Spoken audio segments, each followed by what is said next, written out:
All right, welcome to Tech Talk with Suits, and I will be your host, Suits. Made this channel because I love talking about tech, I love learning about tech, and I love going through tech, and I wanted to share what I knew.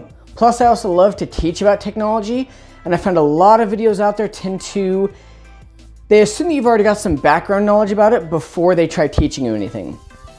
No, we're not gonna learn how to hack here. However, I did want to cover today's episode is the top 10 misconceptions about hackers. I say hackers because we'll talk about that later on. This list is in no particular order because my mind does not work that way, so deal with it. Myth number 1 about hackers, they just want your passwords. While it's true that a lot of hackers and attackers want your passwords and usernames because that means they can have access to your accounts, have access to what they need, whether it's your bank account for your information and for your money, if it's your Instagram account for those pictures that you want to send out, for your Facebook to spam your friends, whatever. Usernames and passwords are great to have, depending. Some of the other things that they're after, 1, financial gain.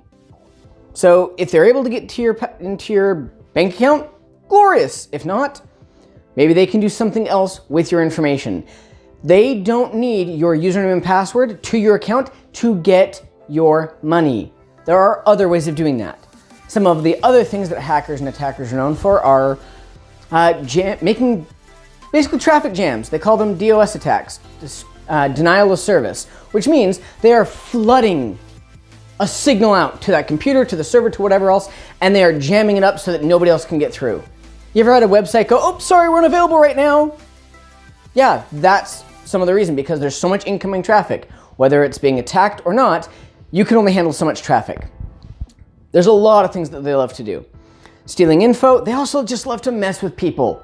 Sometimes they just want to screw with you or with the company or whoever because they might want some vengeance. It happens. Myth number 2, it requires a computer. Hate to break it to you, hacking does not only require a computer. Yes, the majority of hacking and attacking, you can do with a computer, you can do with a PC, whatever. However, there is a lot that you can do without one. Some of the top 3 things, 1, dumpster diving. It's not just for those people who are looking to get free stuff. If you're one of those people or you have a company that just likes to throw things in the recycle bin or out in the trash, and it might have been a training manual, it might have been the usernames and passwords that you had for while you were in training, or maybe you decided to write on a post-it note your old password and then you threw it away. If you look around your company, any good tech company is going to have those shredder bins where you put it in and it's got a locking mechanism on it to make sure they get shredded and disposed of properly. Dumpster divers get a lot of useful information just by going through the dumpster. So it will happen a lot. Number 2, shoulder surfing. This does not mean that you're surfing on someone's shoulder. This was supposed to be a surfboard, and I'm a surfer dude. I obviously can't mimic that. Shoulder surfing is when somebody is hovering over your shoulder. That thing that we all get driven nuts by, when somebody's like over your shoulder. Believe it or not though, they could be looking at your screen to see what you're typing in. You see this in a lot of movies, a lot of TV shows, where the person goes to type in and they just kind of, we'll see what it is. There's a lot of mechanisms to prevent this, but those don't require a computer. Social engineering. If somebody is trying to strike a conversation with you, or they're trying to get to know you, or they are asking all these strange questions, or something like that, or even over the phone. If you ever pick up the phone and somebody's like, oh, I have some questions to ask you, or I'm doing a survey. Now that's a whole different type. It's called phishing, but we'll come to that on another video. There's a lot of different things that you can do that don't require a computer. Myth number 3, hackers are all bad. All bad. No. In fact, there's 3 main types of hackers. Yes, there's others, but there's 3 main types. There are black hat hackers. These are the malicious hackers or the attackers. They are the ones who are there to take your money, to mess up your business. They're the bad guys. The really bad ones usually. Yes, I have a black hat and a full-on black outfit. How do I look? There are gray hat hackers. These hackers are a mix between the black ones that you saw before and the white ones that you'll see after this, hence the gray. And yes, it is exactly as it sounds, which is why they made it that way. They are sometimes doing it for the right reasons and sometimes doing it for their own gain. Kind of a mix between the two for them, depending on what their mood is or depending on what there is to gain. So yep, they're kind of a mix. They're kind of like the anti-hero almost, where they do things that they still shouldn't, possibly for the right reasons, or they just do things that they shouldn't, but then also they come through and try to save the day at the end and try to look like a good person. Like a lot of comic book characters. And there's also white hat hackers. Yes, I folded myself a paper hat. I don't have a white hat, so leave me alone, or a white suit. You're lucky I've got a white tie and white pants. But white hat hackers are the white knights. They do things just for the good. Whether it's their job, because they were hired as ethical hackers, or if they are cybersecurity people of some type, they're the ones who know or should know what the attackers are trying to do and think like an attacker, but in a good way. To defend the company, to defend the people, to be that white knight, that white hat hacker who can see how the attackers are coming or how the black hat or gray hat hackers are coming, and they can defend against it or figure it out before it happens and block it to make sure it doesn't end up happening. But I think I look more like an ice cream man with a really tall hat. What do you think? Myth number 4. Hackers are all nerds with the glasses and the pocket protectors. Okay, this is only partly a myth. Yes, a lot of hackers generally are nerds because you're dealing with computers, you're dealing with technology. It tends to have a nerdy side to it. That does not mean all of them or all of us are Star Trek fans and Star Wars fans and anime fans, although anime is amazing. Just pointing that out there. No, it doesn't mean that all of us are nerds. However, there's a really good possibility and opportunity that they are going to be. Opportunity is the wrong word. Possibility that they are, because you spend that much time around a computer, you tend to love that and the things that are associated with that, which is why that kind of tends to happen. Myth number 5. Halfway there. Whoa, whoa, living on a prayer. Okay. All hackers are smart. This is a big nuh-uh. All right, so here's the deal. When I say not all hackers are smart, it's kind of like when, if you remember, well, a lot of people still do video games. Obviously, they're a huge thing. We used to call them cheat codes. I don't game, so I don't know if that's what they're still called, but you can even hack in gaming now. So there's a lot of cheat codes out there. There's the little codes.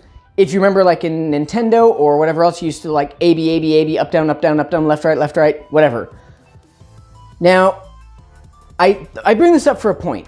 Sounds like I went off on a tangent. I had a point to this.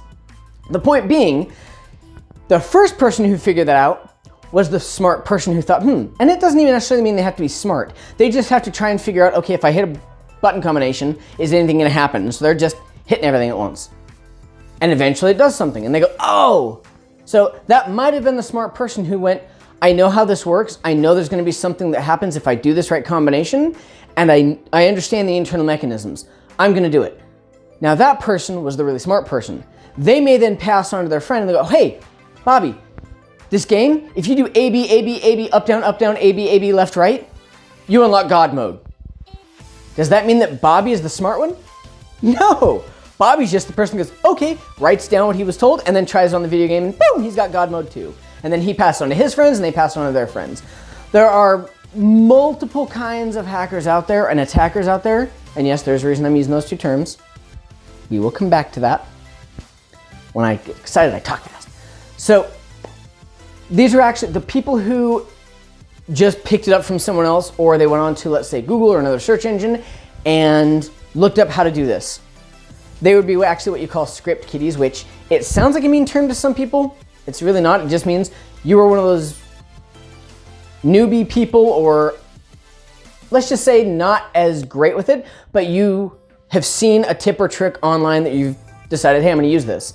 So maybe somebody makes a little blog about, hey, here's how to crack an Instagram account. And the person's like, oh, I'm gonna try that, and then tries it and it works for them. They weren't the ones who came up with it, but they tried exactly what they saw and now they know how to do it. And like, oh, I can use this. It's not hard to reuse knowledge if somebody gives you a step-by-step guide to do it. Just saying. If you get offended by that, I don't have to care. All right, number 6. Only in it for the financial gain. That cheddar. Oh, I hate that term. Hackers not only in it for the financial gain. Now, as we talked about a moment ago, a lot of them, that tends to be, I mean, it's never a bad motivator. Most people are not going to say no to money. Hold on, I'll give you the money. I'll pay you. How much do you want? I'll pay you. That's the part you were wrong about, Rohit. I don't got money.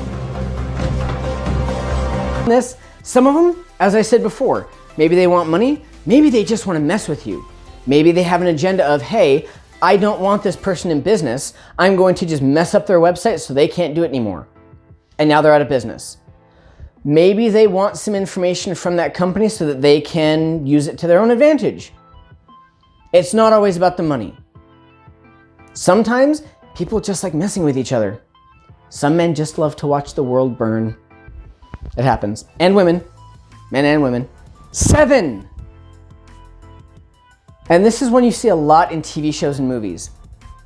Hackers only use the command prompt. Now, the command prompt, when I say that, is when you see that full black screen where they're typing in their print and it comes up and gives them feedback. This is what we call the command prompt, or the DOS screen. There's a lot of tools from that you can use and that attackers and hackers are able to use. There's a lot of different prompts that do a lot of different things that you can't do otherwise. That is very true. However, there are a ton of other things that you can do without using that. If you know how to program and do coding, there's things that we call code injection or SQL injection, which means you are trying to shove an interesting piece of program into somebody else's program or website. There's different programs. There's lots of things that you can use. In fact, there's tons of tools out there for hackers and attackers to be able to use that aren't requiring the command prompt, but it's getting the information. Now, granted, none of these tools look easy when you first look at them. If you have no idea what you're looking at, you'd look and go, I don't know. But it makes sense when you've learned how to use it. This is one of my favorites. So yes, it is number 8. It's one of my favorites that hackers and attackers are quick to be in and out. When you see the movies or TV shows where like, well, can you get in? And they go, yep, hold on. I'm in. Bullcrap you are. Unless you already knew the username and password to whatever account you're trying to get into, no. Usually it takes time, whether that's hours, days, maybe months, could be longer than that depending on what the security is and how long you're willing to invest in it. There is an entire section of hackers and attackers out there, I will say attackers in this case, who they're actually called Advanced Persistent Threat, APT. The entire point is they're advanced, they are persistent, and they are a threat because they take their sweet time to get into a system. Once they're in there, they make sure to try and erase any evidence that they're in there, and then they try to create a way to stay in there as long as possible because for them, they want to try and get all that they can out of it over a long period of time. A lot of these you'll actually find out when it says, maybe a big company or an institution says, oh yeah, we found a hacker that was going on from, one of them was like 2000 to 2006. And the person goes, how could you have done that for 6 years and nobody noticed? Because that APT or Advanced Persistent Threat person or group really knew what they were doing and they wanted to stay without anybody else knowing, and they did a good job of it. They took their sweet time. So yes, it's not a quick, I'm in. No, it usually takes some time. Like I said, whether that might be minutes, hours, or whatever, depending on the security, some things are much quicker. Now it might be a quick, but it's not gonna take like 30 seconds like you see in the movies. BS, and every time it happens, I go, no, try again.